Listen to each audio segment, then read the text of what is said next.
નમસ્કાર દોસ્તો, 12th કેમેસ્ટ્રીમાં આજે આપણે ચેપ્ટર નંબર 6 તત્વોના અલગીકરણના સામાન્ય સિદ્ધાંતો અને પ્રક્રમોમાં આપણે આગળ વધીએ તો આજનો આપણો મુખ્ય ટોપિક છે વાત ભઠ્ઠીમાં આયર્નનું નિષ્કર્ષણ. મિત્રો, ખૂબ જ ઇમ્પોર્ટન્ટ ટોપિક્સ છે. જી નીટની એક્ઝામમાં ઘણા બધા ક્વેશ્ચન છે તેમાંથી પૂછાઈ ગયેલા છે. તો ચાલો મિત્રો હવે આપણે ડિસ્કસ કરીએ વાત ભઠ્ઠીમાં આપણે એફીનું નિષ્કર્ષણ છે અથવા તો વાત ભઠ્ઠીમાં થતી તબક્કાવાર રાસાયણિક પ્રક્રિયાઓ સમજાવો.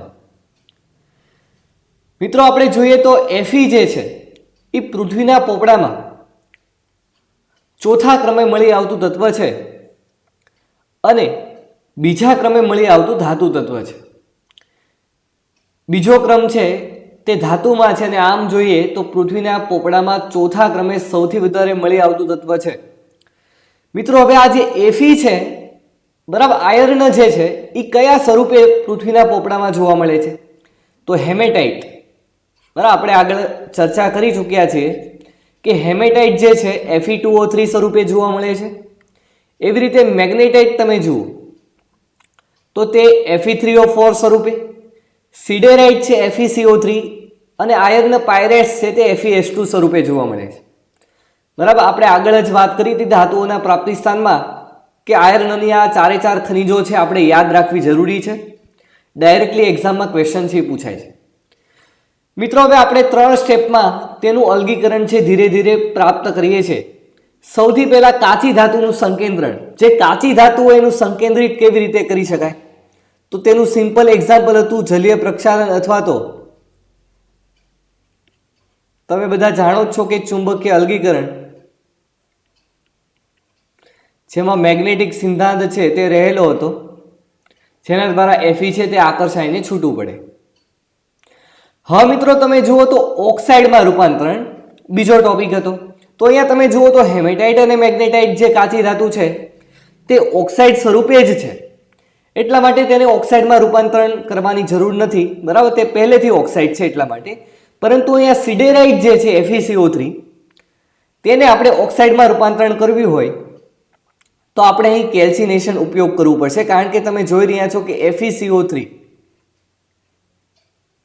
પહેલેથી ઓક્સિજન છે તે હાજર છે, એટલા માટે કાર્બોનેટ યુક્ત કાચી ધાતુ હોય ત્યારે આપણે શું યુઝ કરીએ છીએ? કેલ્સિનેશન.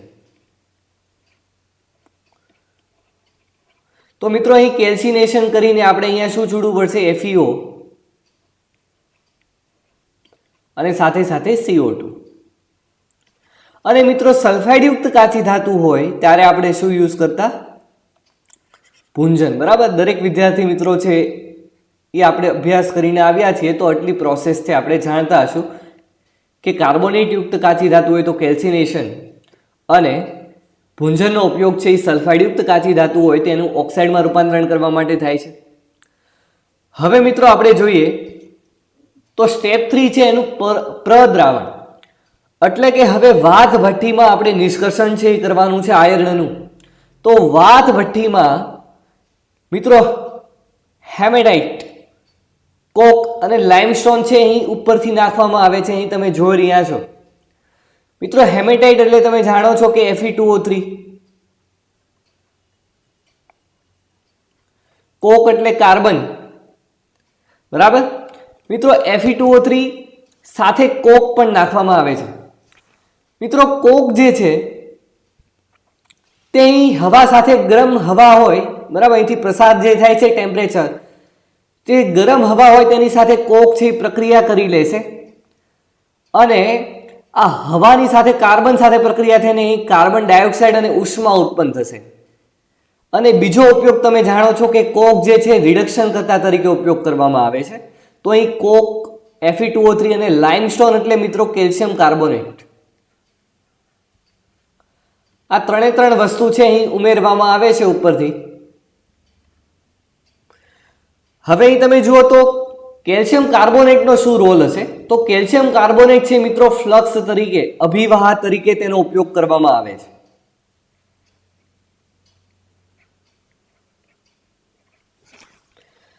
આમ મિત્રો 3 હેમેટાઇટ, કોક અને લાઇમસ્ટોન છે તે ઉમેરવામાં આવે છે. મિત્રો હવે જે આ સ્ટેપ વાઇઝ અલગ અલગ તાપમાનના ગાળે આ રાસાયણિક પ્રક્રિયા છે એ થશે. અહીં તમે જાણો છો કે શરૂઆતનું ટેમ્પરેચર ધીરે ધીરે ટેમ્પરેચર છે એ ઇન્ક્રીઝ થશે અને નીચે તરફ પ્રક્રિયા છે એ થશે અને આયર્ન છે એ છૂટું પડતું હશે.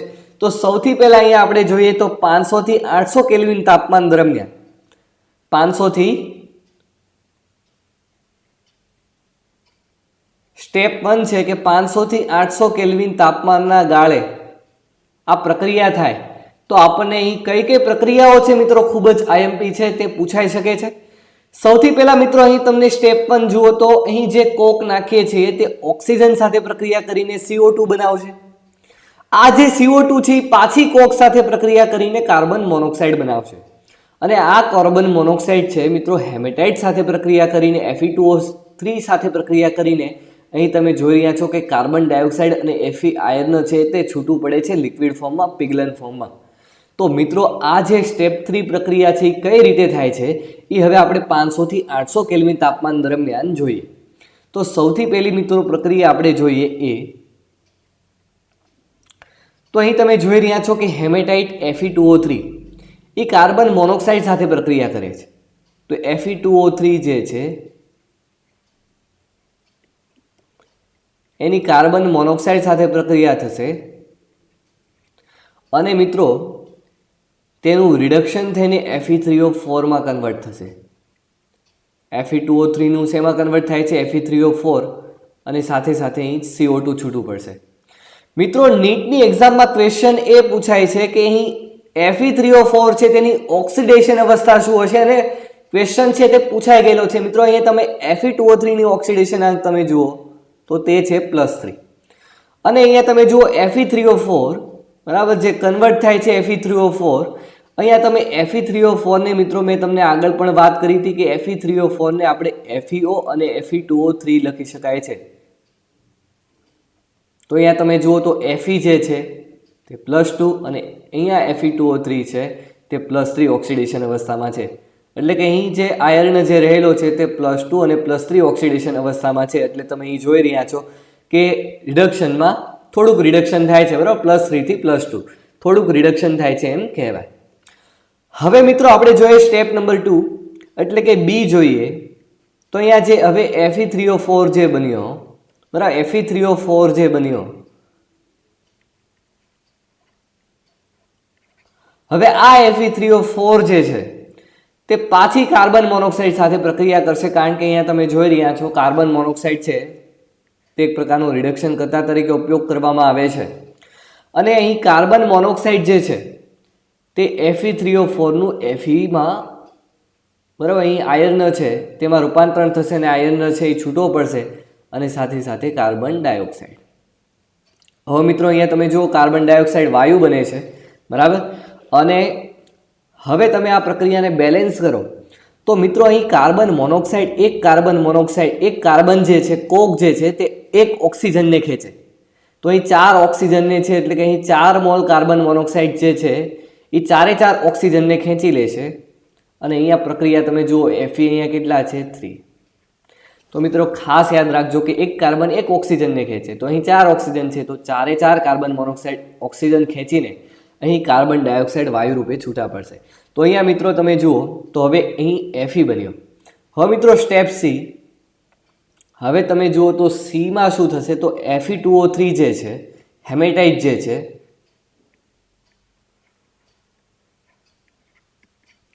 આ હેમેટાઇટ કાર્બન મોનોક્સાઇડ સાથે પાછી પ્રક્રિયા કરશે અને કાર્બન મોનોક્સાઇડ સાથે પ્રક્રિયા થઈને તે FeO માં છૂટું પડશે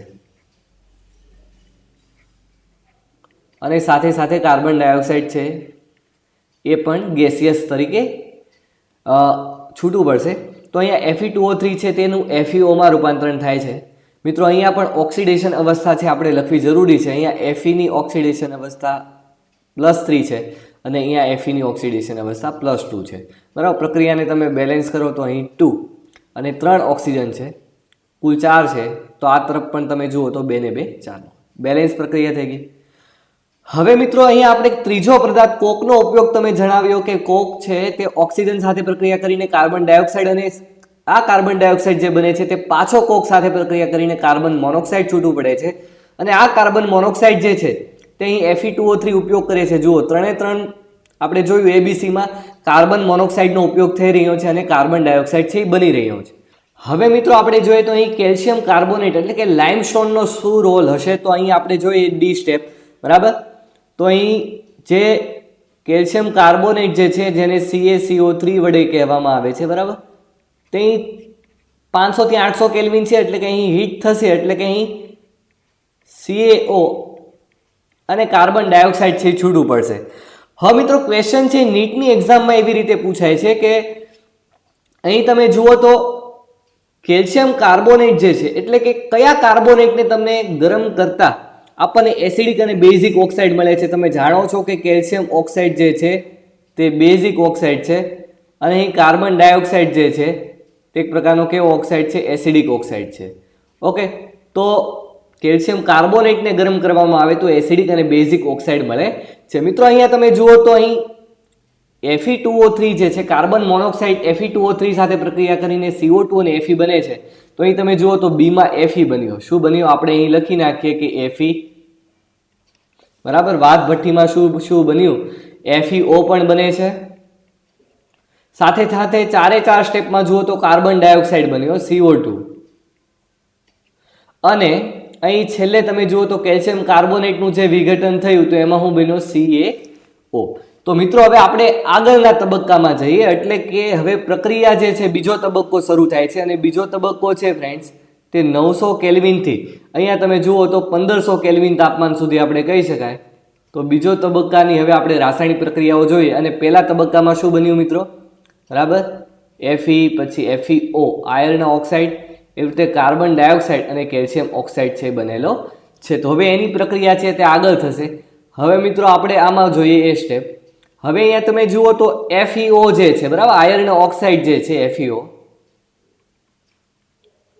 હવે FeO જે છે તે કાર્બન મોનોક્સાઇડ સાથે પ્રક્રિયા કરશે. આપણે જાણીએ છીએ કે અહીં કાર્બન મોનોક્સાઇડ છે, કોક જે છે, બરાબર, તે હવા સાથે પ્રક્રિયા કરી કાર્બન ડાયોક્સાઇડ એટલે કે સોરી કાર્બન મોનોક્સાઇડ છૂટો પડે છે.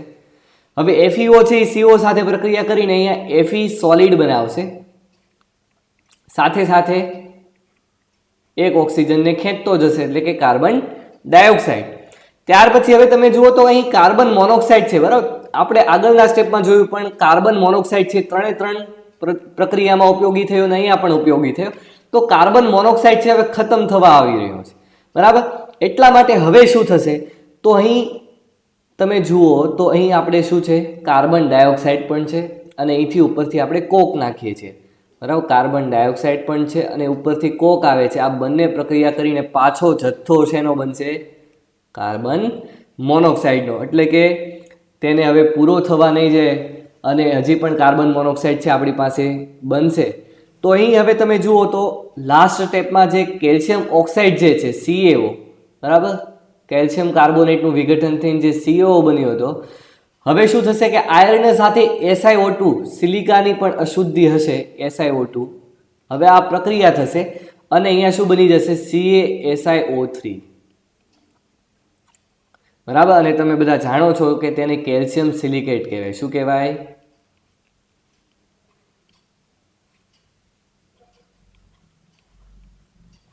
કેલ્શિયમ સિલિકેટ છે અહીં બને છે. હવે મિત્રો જુઓ તો તમે કેલ્શિયમ સિલિકેટ છે તેને મિત્રો તમે પિગલિત સ્લેગ પણ કહી શકો છો એટલે કે ઘન કચરો. અને આ જે ઘન કચરો જે છે આ ઘન કચરો અહીંયા તમે જુઓ તો આ જે તમને મરૂન કલરમાં દેખાય છે તો આ તરફથી તે બહાર નીકળી જાય છે, બરાબર. ઘન કચરો અશુદ્ધિ છે તે આ તરફથી છૂટી પડશે. હવે મિત્રો હજી પણ તમે જુઓ તો 2170 કેલ્વિન, બરાબર. હવે આપણે આગળના સ્ટેપમાં ત્રીજો તબક્કો અને આ છેલ્લો તબક્કો છે, બરાબર. 2170 કેલ્વિન તાપમાનની હવે આપણે પ્રક્રિયા છે. તો અહીં FeO જે હોય આયર્ન ઓક્સાઇડ એ હવે કોક ઉપરથી જે નાખવામાં આવે છે તેની સાથે પ્રક્રિયા કરશે અને અહીંથી આપણને Fe છે સોલિડ છે તે છૂટો પડશે અને અહીં કાર્બન મોનોક્સાઇડ છે પાછું છૂટું પડશે, બરાબર. તો તમે આયર્ન છે હવે તેને અલગ કરી શકો છો અને તેને મિત્રો આપણે પિગલિત આયર્ન તરીકે ઓળખવામાં આવે છે. અહીંયા તમે જોઈ રહ્યા છો, બરાબર. એને કાચું લોખંડ પણ કહેવામાં આવે છે. તો આ જે પિગલિત આયર્ન જે છે એને પિગ આયર્ન પણ કહેવાય, બરાબર. તો આપણે અહીં પીગ આયર્ન જે બન્યો, હવે મિત્રો તમે જુઓ તો પીગ આયર્ન જે છે એમાં તમે જુઓ તો 4% કાર્બનની અશુદ્ધિ છે. કેની અશુદ્ધિ છે? 4% કાર્બનની અશુદ્ધિ. એટલે કે અહીંયા તમે જોશો તો સિલિકોન, બરાબર, કાર્બન સાથે શું હશે, બરાબર, અશુદ્ધિમાં સિલિકોન છે. એવી રીતે સિલિકોન, સલ્ફર, ફોસ્ફરસ અને મેંગેનીઝ. મિત્રો ખાસ ધ્યાન રાખજો, બરાબર, કે અહીં મેંગેનીઝ પણ છે. અહીં જે પીગ આયર્ન જે છૂટો પડે છે તેની સાથે 4% કાર્બનની જે અશુદ્ધિ છે એ કઈ? તો કે સિલિકોન, સલ્ફર, ફોસ્ફરસ અને મેંગેનીઝ. બરાબર. તો મિત્રો આપણે અહીંયા જોઈએ તો કઈ રીતે યાદ રાખીશું કે જે આયર્ન, જે પિગલિત આયર્ન છે તેની સાથે કઈ અશુદ્ધિ હોય? તો આપણને ખ્યાલ છે કે સિલિકોન પછી ફોસ્ફરસ આવે અને ફોસ્ફરસ પછી સલ્ફર. અને ખાસ એક મેંગેનીઝ છે યાદ રાખવું જરૂરી છે કારણ કે ડાયરેક્ટલી એક્ઝામમાં પૂછાય છે. મિત્રો હવે તમે જુઓ તો આ જે પીગ આયર્ન જે છે, બરાબર, હજી એને કાચું લોખંડ તરીકે ઓળખવામાં આવે છે. બરાબર, હજી પ્યોર લોખંડ નથી.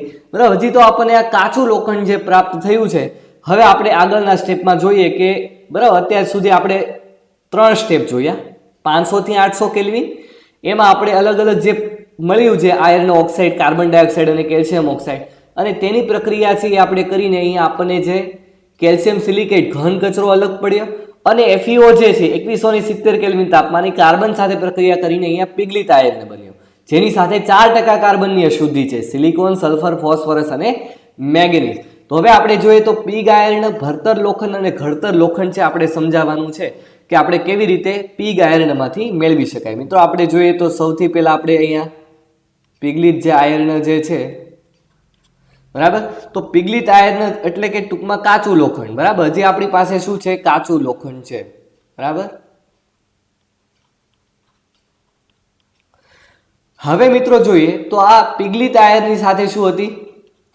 4% કાર્બનની અશુદ્ધિ હતી. અને આ 4% કાર્બનની અશુદ્ધિમાં કોણ કોણ હતું? સિલિકોન, ફોસ્ફરસ, સલ્ફર અને મેંગેનીઝ. બરાબર, અહીંયા લગીને આપણે સમજ્યા.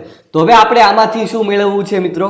ભરતર લોખંડ બનાવવું છે. શું બનાવવું છે? પીગ આયર્નમાંથી ભરતર લોખંડ બનાવવું હોય તો હવે એની પ્રક્રિયા છે તે લોખંડના ભંગાર સાથે જ કરવાની થશે.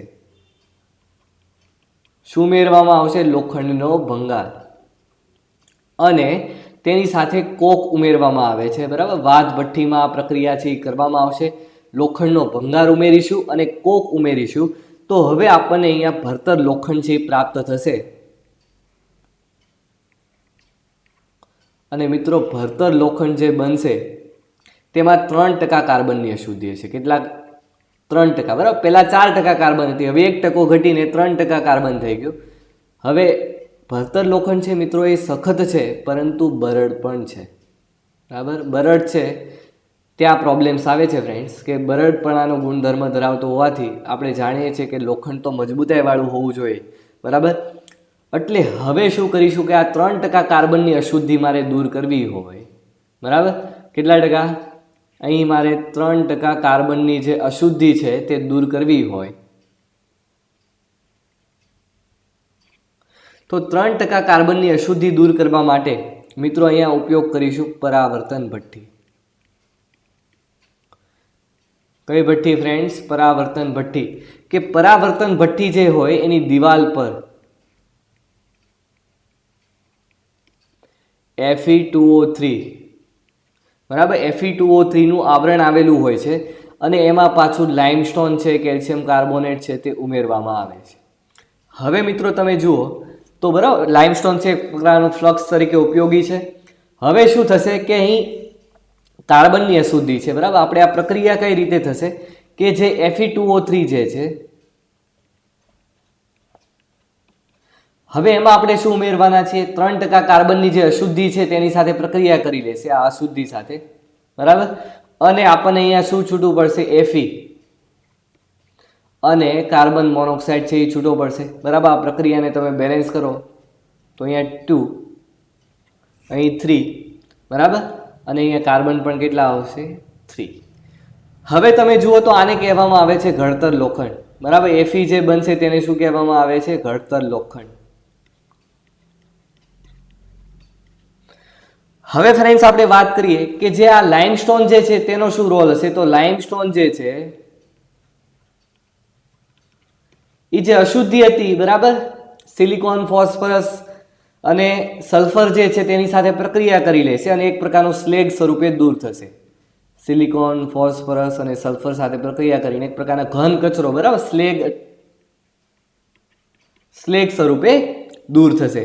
તો આમ મિત્રો જે ઘડતર લોખંડ જે આપણને પ્રાપ્ત થયું તે વ્યાપારિક ધોરણે સૌથી શુદ્ધ સ્વરૂપ છે અને ખૂબ જ સખત અને મજબૂત હોય છે. એટલે અહીં જે પણ કાંઈ આપણે વ્યાપારિક ધોરણે જેનો ઉપયોગ કરવામાં આવે છે તે ઘડતર લોખંડ હોય છે અને તે આપણને લોખંડ છે એ આપણને ખૂબ જ મજબૂતાઈવાળું હોય છે અને સખત હોય છે. હવે મિત્રો આપણે અલગ અલગ સ્ટેપ જોયા કે પીગ આયર્ન જે હતું, તમે જુઓ તો તેમાં કાચું લોખંડ જે પીગ આયર્ન જે આપણને વાત ભઠ્ઠીમાં જે અહીં પ્રાપ્ત થયો, બરાબર, એફી, એમાં 4% કાર્બનની અશુદ્ધિ હતી, સિલિકોન, ફોસ્ફરસ, સલ્ફર અને મેંગનીઝ. હવે તેની પ્રક્રિયા લોખંડના ભંગાર સાથે કરવામાં આવે ને કોક સાથે ઉમેરવામાં આવે તો આપણને ભરતર લોખંડ પ્રાપ્ત થાય છે અને તે 3% કાર્બનની અશુદ્ધિ હોય છે, સખત હોય છે પરંતુ બરડ હોય છે, ત્યાં પ્રોબ્લેમ્સ હોય છે. હવે આ 3%ની કાર્બનની અશુદ્ધિ હોય તેને પરાવર્તન ભઠ્ઠીમાંથી પસાર કરવામાં આવે, કારણ કે પરાવર્તન ભઠ્ઠીમાં તમે જુઓ તો દિવાલ પર Fe2O3 છે, તે કાર્બનને શોષી લે છે અને અહીં તમે આયર્ન અને કાર્બન મોનોક્સાઇડ છે તે બનાવશે અને તે સખત મજબૂત હોય છે. વ્યાપારિક ધોરણે તેનો ઉપયોગ કરવામાં આવે છે. હવે મિત્રો આપણે જોઈએ તો ઉષ્માગતિશાસ્ત્ર કે જ્યારે પણ અહીં FeO અને કોકની વાત કરવામાં આવી, બરાબર, કોક અને FeO, કારણ કે આપણે જાણીએ છીએ કે કોક જે કાર્બન મોનોક્સાઇડ બન્યું તે પણ એક રિડક્શન કરતા તરીકે ઉપયોગી છે. તો ઉષ્માગતિશાસ્ત્રના અભ્યાસ એ કોક દ્વારા ઓક્સાઇડનું જુદા જુદા તાપમાનના ગાળામાં કેવી રીતે રિડક્શન થાય છે તેની પણ સમજૂતી આપે છે. અહીં આપણને 2 રાસાયણિક પ્રક્રિયાઓ છે આપેલી છે. મિત્રો સૌથી પહેલી પ્રક્રિયા જોઈએ જો આયર્ન ઓક્સાઇડની વાત છે તો આયર્ન ઓક્સાઇડમાંથી આપણને અહીંયાથી શું છૂટું પડવાનું છે? Fe, બરાબર, અને સાથે સાથે ઓક્સિજન પણ બનશે. અહીંયા તમે પ્રક્રિયાને બેલેન્સ કરો તો 2 મોલ Fe, બરાબર, સોરી, ઓક્સિજન છે O2 જ આવશે. હવે તમે જુઓ તો મિત્રો આનો ગિબ્સ મુક્ત ઉર્જા ફેરફાર તમે જોશો તો કેટલો હશે? +341 કિલોજૂલ પર મોલ. હા મિત્રો, 341 કિલોજૂલ મોલ છે અને તમે જાણો છો કે આપણા માટે નિપજ પણ ઓછી બનશે. પ્રક્રિયા છે એ પ્રેક્ટિકલી શક્ય બનશે પરંતુ ખર્ચ ખૂબ જ વધારે થશે, કારણ કે ડેલ્ટા જીનું મૂલ્ય કેવું હોવું જોઈએ? નેગેટિવ હોવું જોઈએ, બરાબર, તો જ કેનું મૂલ્ય આપણને શું મળે? 1 કરતાં વધારે મળશે. તો મિત્રો હવે આ પ્રક્રિયા છે FeO, બરાબર, એની પ્રક્રિયા હવે કોક સાથે કરાવવી પડશે, બરાબર. વાત ભઠ્ઠીમાં કોક સાથે પ્રક્રિયા કેમ કરાવવામાં આવે છે? તો અહીંયા શું બનશે? C+O2 પ્રક્રિયા કરીને અહીંયા કાર્બન મોનોક્સાઇડ છૂટું પડશે અને આનો તમે ગિબ્સ મુક્ત ઉર્જા ફેરફાર તમે જોશો તો -447 કિલોજૂલ પર મોલ છે. હવે તમે જુઓ તો આ પ્રક્રિયા હેઝના નિયમ પ્રમાણે આ બંનેનું શું થશે? બરાબર, પ્રક્રિયા છે ઉમેરાશે, બરાબર. તો અહીંયા તમે જુઓ તો આ પ્રક્રિયા છે બંને ઉમેરાશે તો અહીંયા FeO જે છે એ કોની સાથે પ્રક્રિયા કરી લેશે? કાર્બન સાથે, અને અહીંયા છૂટું શું પડશે? Fe અને કાર્બન મોનોક્સાઇડ, બરાબર. પ્રક્રિયાને બેલેન્સ કરો તો અહીં 2Fe છે, બરાબર, અને આ બાજુ પણ 2FeO 2C. હવે તમે જુઓ તો ગિબ્સ મુક્ત ઉર્જા પણ એડ થશે, બરાબર. તો ડેલ્ટા G1 અને ડેલ્ટા G2, બરાબર, આને આપણે 1 માની લઈએ અને કાર્બન મોનોક્સાઇડ વાળી પ્રક્રિયાને હવે તમે એડ કરીશો તો અહીંયા શું બનશે? આન્સર કેટલો આવશે? તમે જુઓ તો અહીં આન્સર જે છે કેટલો આવશે? 100 કિલોજૂલ પર મોલ. તો અહીંયા તમે મિત્રો જુઓ તો એનો જે ડેલ્ટા G ગિબ્સ મુક્ત ઉર્જા ફેરફાર છે કુલ જે છે એ કેવો આવ્યો? નેગેટિવ આવ્યો. કેવો આવ્યો? અને નેગેટિવ આવે તો આપણા માટે તો ફાયદાકારક જ છે, બરાબર. પ્રક્રિયા છે તે આપમેળે થશે કારણ કે કેનું મૂલ્ય કેવું હશે? 1 કરતાં વધારે હશે. તો આમ મિત્રો હવે આપણે જોઈએ કે જે ગ્રાફ જે છે, બરાબર, આપણે ગિબ્સ મુક્ત ઉર્જા ફેરફારનો જે આપણે ગ્રાફ જોયો તો અને ગ્રાફ પરથી પણ આપણે ઘણું બધું પ્રેડિક્ટ કરી શકીએ છીએ. અહીંયા તમે જુઓ તો જે વાત ભઠ્ઠીમાં 1073 કેલ્વિન છે તાપમાને જે પ્રક્રિયા થાય છે, બરાબર. હવે તમે અહીં જુઓ તો અહીં આપણે કલર છે ચેન્જ કરીએ જેથી તમને વધારે ખ્યાલ આવે. હવે મિત્રો અહીં તમને બે લાઈન દેખાય છે, બરાબર. આ જે લાઈન જે છે તે Fe ની છે, બરાબર. આ જે લાઈન જે છે તે Fe ની છે અને આ જે લાઈન જે છે તે કાર્બન મોનોક્સાઇડ છે. અને તમે જુઓ તો આ જે પોઈન્ટ્સ જે છે, બરાબર, તે 1073 કેલ્વિન તાપમાને આ બંને એકબીજાને ઉપરથી નીચે તરફ એક પ્રક્રિયા આવે છે, કોક ઓક્સિજન સાથે પ્રક્રિયા કરે છે. હવે તમે જુઓ તો આ બંને આંતરછેદન ક્યારે પામે છે, બરાબર. અહીં તમે જુઓ તો 1673 કેલ્વિન અને અહીંયા 1073 કેલ્વિન તાપમાન, બરાબર. જે બ્લુ લાઈન જે દેખાય છે એક આ પોઈન્ટ્સની વાત કરું છું અને એક આ પોઈન્ટ્સની આપણે વાત કરીએ છીએ, બરાબર. હવે મિત્રો તમે જુઓ તો જે આ પોઈન્ટ્સ છે, બરાબર, ત્યાં તમે જુઓ તો Fe છે ને ઉપર છે. ક્યાં છે? Fe ની લાઈન છે આ તરફ ઉપર આવેલી છે, બરાબર. FeO છે અહીં આવેલું છે, બરાબર. અહીં જે FeO બનશે અને કાર્બન મોનોક્સાઇડ છે નીચે છે. અને તમે જાણો છો કે જે લાઈન ઉપર હોય, બરાબર, 1073 થી નીચા કેલ્વિન તાપમાનની વાત કરું છું. અહીં આપણે નીચા તાપમાનની વાત કરીએ છીએ.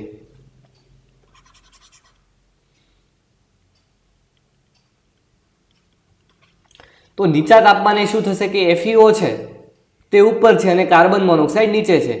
તો FeO જે છે એનું રિડક્શન કોણ કરશે? કાર્બન મોનોક્સાઇડ, બરાબર. અને પ્રક્રિયા થશે તો આ રિડક્શન કરતા તરીકે ઉપયોગ થશે અને FeO નું રિડક્શન કરશે, બરાબર. અને તમે મિત્રો જુઓ તો 1073 થી ઊંચા કેલ્વિન તાપમાનની વાત કરવામાં આવે તો અહીંયા તમે જુઓ તો હવે આંતરછેદન જે થયું, બંને પ્રતિછેદન થયું, બરાબર. તો આ પોઈન્ટ્સથી આ તરફ વાત કરવામાં આવી છે, બરાબર. એટલે કે સિમ્પલ આપણે કહી શકાય કે 1600 કેલ્વિનથી ઊંચા તાપમાનને વાત કરીએ, બરાબર. તો અહીં તમે જુઓ તો કાર્બનની જે લાઈન છે તે નીચે છે અને FeO ની લાઈન ઉપર છે. એટલે અહીંયા 1073 થી નીચા કેલ્વિન તાપમાનની વાત કરીએ તો કાર્બન મોનોક્સાઇડ છે એ રિડક્શન કરતા તરીકે આવશે. અને 1600 કેલ્વિન તાપમાનથી ઊંચા તાપમાનની વાત કરવામાં આવે તો અહીં તમે FeO નું જે રિડક્શન જે છે એ કોક દ્વારા કરવામાં આવે છે, બરાબર. તો અહીંયા રિડક્શન કરતા તરીકે કોક ઉપયોગ કરવામાં આવશે 1600 કેલ્વિનથી ઊંચા તાપમાને અને 1073 કેલ્વિનથી નીચા તાપમાને FeO નું રિડક્શન છે એ કાર્બન મોનોક્સાઇડ દ્વારા થશે. તો મિત્રો આપણે ગિબ્સ મુક્ત ઉર્જા ફેરફાર પરથી પણ આપણે જણાવી શકાય, બરાબર. અને ડેલ્ટા જીનું મૂલ્ય છે તે નેગેટિવ આવવું જરૂરી છે તો આપણને પ્રક્રિયા છે એ આપમેળે થશે અને આપણને નિપજ પણ સારી પ્રાપ્ત થશે. તો મિત્રો આપણે અલગ અલગ સ્ટેપ જોયા, બરાબર. કે વાત ભઠ્ઠીમાં સૌથી પહેલું જે સ્ટેપ હતું કે Fe2O3 જે છે, બરાબર, તે કાર્બન મોનોક્સાઇડ સાથે પ્રક્રિયા કરે છે. એટલે કે અહીં સૌથી પહેલા વાત ભઠ્ઠીમાં આપણે હેમેટાઇટ, કોક અને લાઇમસ્ટોન જે ઉમેરીએ છીએ એમાં Fe2O3 છે તે કાર્બન મોનોક્સાઇડ જે અહીંથી છૂટો પડશે તેની સાથે પ્રક્રિયા કરીને અહીંયા Fe3O4 બનશે અને કાર્બન ડાયોક્સાઇડ છે એ 4 પ્રોસેસમાં અલગ અલગ છૂટું પડશે. અને બીજું પ્રોસેસ છે મિત્રો 900 થી 1500 કેલ્વિન તાપમાને આપણને જે પહેલા સ્ટેપમાં Fe, FeO અને CO2 અને CaO છૂટું પડ્યું તેની અલગ અલગ પ્રોસેસ થઈને આપણને અહીં ઘન કચરો, પિગલિત આયર્ન પણ મળશે, બરાબર. અને પીગ આયર્ન જે મળશે તે 4% કાર્બનની અશુદ્ધિ હશે. તો સિલિકોન, સલ્ફર, ફોસ્ફરસ અને મેંગેનીઝ આ 4% કાર્બનની અશુદ્ધિ છે. તો આ 4% કાર્બનની અશુદ્ધિ જે છે, બરાબર, હવે એ પીગ આયર્નમાંથી લોખંડના ભંગાર અને કોક સાથે પ્રક્રિયા કરો તો ભરતર લોખંડ પ્રાપ્ત થાય, બરાબર. અને આ ભરતર લોખંડ છે 3% કાર્બનની અશુદ્ધિ ધરાવે. હવે એને પરાવર્તન ભઠ્ઠીમાંથી પસાર કરો તો આપણને અહીંયા ઘડતર લોખંડ છે પ્રાપ્ત થાય છે. અને મિત્રો આપણે જોઈએ અલગ અલગ પ્રોસેસ કે Fe બનવાની જે પ્રોસેસ છે તે +341 કિલો જૂલ છે. તો તે તો આપણા માટે મુશ્કેલ છે, એટલા માટે તેમાં કોકની ઓક્સિજન સાથે પ્રક્રિયા કરીને કાર્બન મોનોક્સાઇડ છે એ પ્રક્રિયા કરવામાં આવે છે જેથી તેનો ગિબ્સ મુક્ત ઉર્જા ફેરફાર નેગેટિવ હોવાથી હેઝના નિયમ પ્રમાણે આ બંને એડ થશે અને આપણને અહીંયા કુલ ડેલ્ટા જી છે એ નેગેટિવ મળશે. અને ફાઇનલી આપણે ગિબ્સ મુક્ત ઉર્જા ફેરફાર દ્વારા જોયું, ગ્રાફ દ્વારા સમજ્યા કે FeO ની લાઈન ઉપર ક્યારે છે તો કે 1073 કેલ્વિન જે છે તેનાથી નીચા તાપમાનની વાત કરવામાં આવે તો કાર્બન મોનોક્સાઇડ છે રિડક્શન કરતા તરીકે ઉપયોગી થશે. અને એને ઊંચા કેલ્વિન તાપમાનની વાત કરવામાં આવે 1600 કેલ્વિનથી ઊંચા, બરાબર. તો અહીં તમે જુઓ તો કોક જે છે તે રિડક્શન કરશે. તો મિત્રો end of this video. Thank you so much. વારંવાર તમે આ ચેપ્ટરને રિવિઝન કરો જેથી તમને બધી પ્રક્રિયા યાદ રહે, કારણ કે જીનીટની એક્ઝામમાં 1 થી 2 ક્વેશ્ચન છે તેમાંથી પૂછાવાના છે, બરાબર? તો દરેક વિદ્યાર્થી મિત્રો ખાસ આ ચેનલને પણ સબસ્ક્રાઇબ કરો, જેથી દરેક વિદ્યાર્થીઓને તેનો લાભ મળતો રહે. Thank you so much friends.